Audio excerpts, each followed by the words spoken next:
नमस्कार सभी को। दोस्तों, हेनली पासपोर्ट इंडेक्स 2025 की जो ताज़ा रिपोर्ट आई है उसमें भारतीय पासपोर्ट की ग्लोबल रैंकिंग में एक बड़ी गिरावट देखने को मिली है।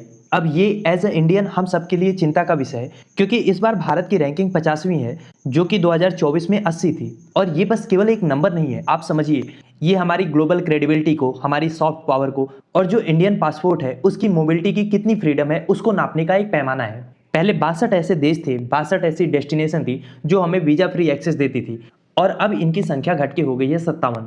यानी भारतीय पासपोर्ट धारक पहले से कम देशों में अब बिना वीजा के या वीजा ऑन अराइवल यात्रा कर सकते हैं। और यही बात दरअसल इस इंडेक्स को बनाने का एक मेजर पैमाना भी है।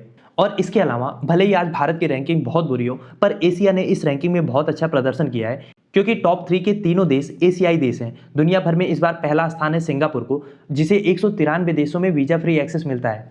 इसके अलावा सेकंड पायदान पे साउथ कोरिया है और थर्ड नंबर पे जापान है। अब अगर बात करें कि भारत की रैंकिंग में आखिर इतनी गिरावट हो क्यों रही है, तो देखिए इसके कई सारे रीजन है। एक तो ये भी है कि जब दूसरे देशों की रैंकिंग सुधरती है तो भारत अगर कुछ भी नहीं कर रहा है तो भी ऑटोमेटिकली उसकी रैंक पीछे आ जाती है। जैसे कोई अन्य देश, यूएई हो गया, मलेशिया, कैरेबियन स्टेट, ये किसी देश के साथ वीजा फ्री एक्सेस का समझौता करते हैं तो उनकी रैंकिंग सुधरती है और नेचुरली भारत की रैंकिंग पीछे खिसक जाती है। और इसके अलावा बहुत सारे डेवलप जो देश हैं, या फिर यूं कह लें यूरोपियन देश जो हैं, ये सब देखते हैं कि किस देश की कैपिटल पर कैपिटा इनकम सही है, वहाँ पे पॉलिटिकल स्टेबिलिटी है, डेमोक्रेटिक वैल्यूज़ को बहुत ज़्यादा तवज्जो दी जाती है, तो इस हिसाब से भी वीज़ा का फ्री एक्सेस दिया जाता है। और खासतौर पर भारतीयों की बात करें तो इन पे तोहमत ये भी लगाई जाती है कि ये कहीं पर जाते हैं तो ओवर स्टे कर जाते हैं। तो इससे भी कुछ देशों में ये डर रहता है कि भारतीयों को जो वीज़ा दे रहे हैं उसका प्रोसेस थोड़ा जटिल रखते हैं, वरना पता चला यहाँ पे ओवर स्टे की प्रॉब्लम ये लोग करने लगे।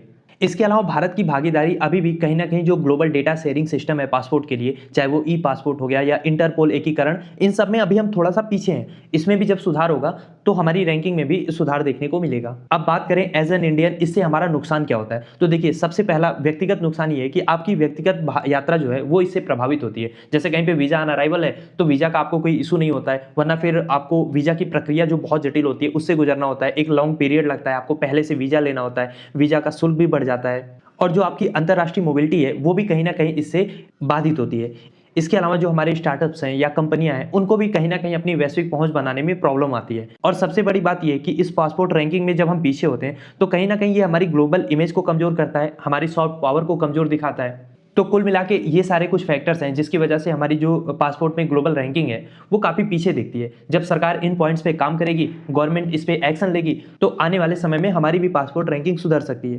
खैर, आप क्या सोचते हैं इस टॉपिक के बारे में, लिखिए अपनी राय कमेंट बॉक्स में। और इस टॉपिक का कंप्लीट वीडियो आप डायरेक्टली चैनल पर भी जाके देख सकते हैं।